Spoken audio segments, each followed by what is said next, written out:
Ok. On va juste prier pour ce temps. Merci Seigneur pour déjà ces chants, ce qu'on a entendu Seigneur, que tu es notre vie, on a besoin de toi Seigneur Jésus en tout. C'est toi qui nous relèves Seigneur. Et si on est là, c'est qu'on a besoin de toi. On croit en toi Seigneur. Merci de voir dans ces moments Seigneur Jésus. Amen. Bonjour. On va aller dans Romains chapitre 10. Pour ceux qui ont une Bible, en tout cas pour ceux qui veulent suivre un petit verset, 2 versets ou 3. Je ne sais pas si on l'entend bien. Ouais, hier soir, j'étais simplement avec quelques jeunes aussi. On a été à Nîmes pour un petit temps des jeunes, avec aussi encadré par une personne qui fait partie de l'association des Portes Ouvertes, qui s'occupe des chrétiens persécutés. Et il y avait ce témoignage qui m'avait touché particulièrement d'un pasteur colombien dont on avait enlevé le fils et qui faisait tout pour ramener son fils à la maison. Et effectivement, il a parlé avec son fils, il a pu parler, son fils a été libéré. Mais 2 ans après, c'est lui qui s'est fait tuer finalement par la mafia colombienne. Mais ça veut dire quoi ? Ça veut dire qu'en tout cas, son papa disait à son fils, « Est-ce que tu crois ? Est-ce que tu es en règle ? Est-ce que tu... » Voilà. Et nous, si on est ici, qu'est-ce qu'on croit ? Est-ce qu'on croit que c'est vrai que Jésus a donné son corps qui a été brisé pour nous à la croix ? Est-ce qu'on aussi, ce dont on se rappelle par ce rituel de la Sainte Seine, est-ce qu'on croit que ce sang qui a été versé est pleinement suffisant pour nous ? On le chante des fois. Si le sang est suffisant pour toi, est-ce qu'il est suffisant pour nous ? Et on pourrait poser la question à l'envers aussi. Regardez ce que dit l'apôtre Paul dans Romains chapitre 10.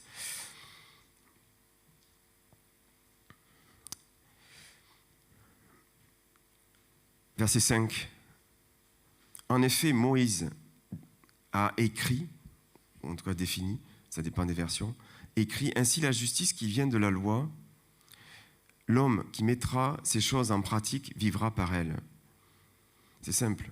La loi, c'est « fais ceci et tu vivras ». Si tu ne fais pas cela, tu ne vivras pas, simplement. Et si on n'est pas dans cette loi, sous cette loi, si on n'est pas soumis, si on n'y arrive pas, eh bien, c'est la condamnation, simplement.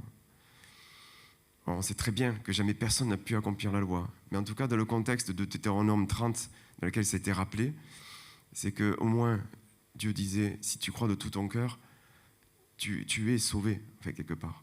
Mais il n'était pas possible d'accomplir la loi. Et nous, maintenant, regardez pour nous ce qu'il en est, nous croyants sous la grâce. Il est dit au verset suivant, « Mais voici comment parle la justice qui vient de la foi.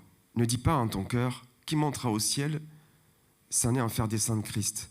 Ou qui descendra de l'abîme des profondeurs, c'est faire remonter Christ d'entre les morts. Que dit-elle donc, la justice ? Qu'est-ce qu'elle dit ? La parole est près de toi, dans ta bouche et dans ton cœur. Or, c'est la parole de la foi que nous prêchons. Si tu confesses de ta bouche Jésus comme Seigneur Jésus, si tu crois dans ton cœur que Dieu l'a ressuscité des morts, tu seras sauvé. Si tu confesses de ta bouche, le Seigneur Jésus, si tu crois dans ton cœur que Dieu l'a ressuscité des morts, tu seras sauvé. Et par la preuve, parce qu'ici il est question de confesser ce qu'on croit, mais c'est la parole de la foi dont il est dit. La foi, c'est la preuve. La preuve de quoi ? La preuve que Dieu accomplit pleinement ce qu'il avait prévu. Christ a tout accompli à la croix. Il a effacé nos péchés. Il a donné son corps pour ça. Et ensuite, il a versé son sang pour nous.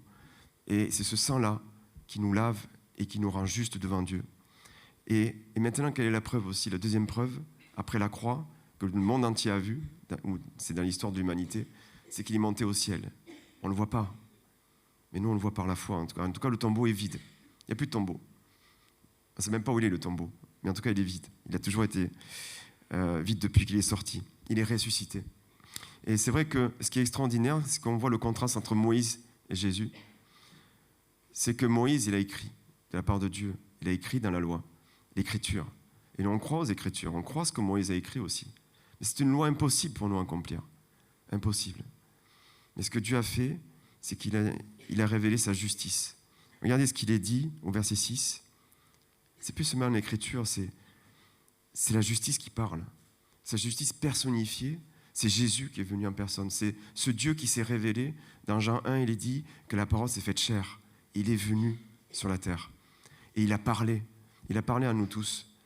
Et non seulement il a parlé, mais il a donné sa vie aussi.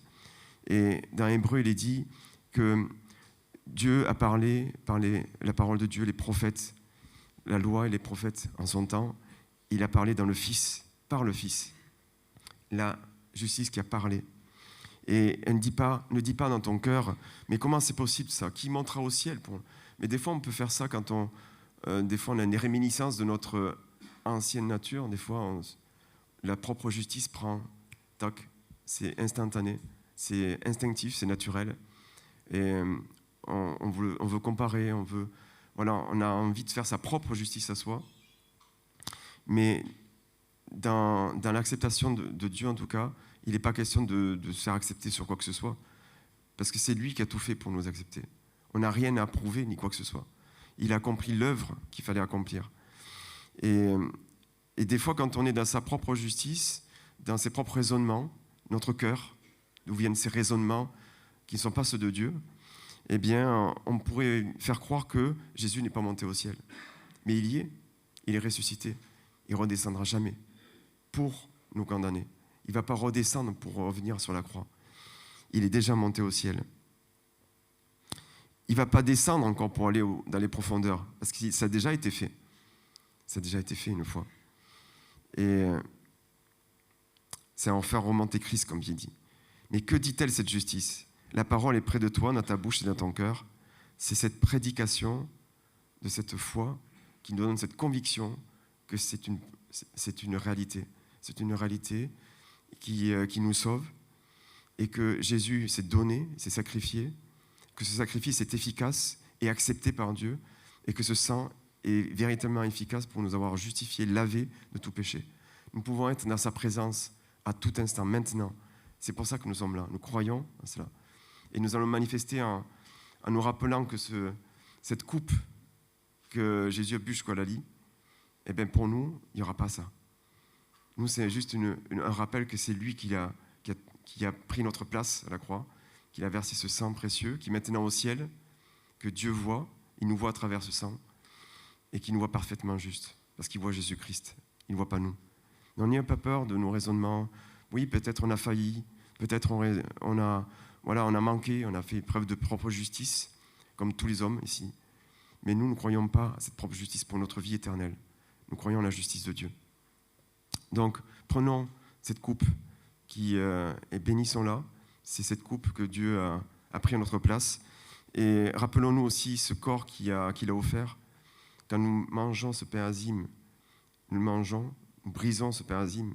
C'est lui qui a été brisé à notre place. Souvenons-nous de ça. C'est lui qui a souffert à notre place. Et maintenant, il est au ciel. Et quand il va redescendre, c'est pour nous chercher. Et c'est ça notre espérance. Il va revenir. Il ne va pas redescendre pour revenir sur une croix. C'est fini ça. Il va rester là-haut et il va venir nous chercher plus tard. Ceux qui ont cru à cette justice-là, qui n'est pas humaniste, qui n'est pas celle des hommes, qui n'est pas la mienne. Seigneur Jésus, merci de bénir ce repas, Seigneur, que tu as institué pour se souvenir, Seigneur Jésus, que tu t'es donné à notre place, pour se souvenir que tu nous as sauvés, non sous le principe des œuvres de loi, de choses que nous aurons accomplies, mais sur le principe que tu as tout accompli, Seigneur, et qu'il n'y a pas une autre œuvre, il n'y a pas une autre loi que celle de la grâce qui nous rend juste devant toi, Seigneur. Merci pour ta justice qui nous donne cette paix, cette espérance, cette assurance devant toi, Seigneur Jésus. Et chacun est accueilli ici. Il n'y a pas de distinction. Nous sommes tous au même niveau. Et on te bénit pour ça. Amen.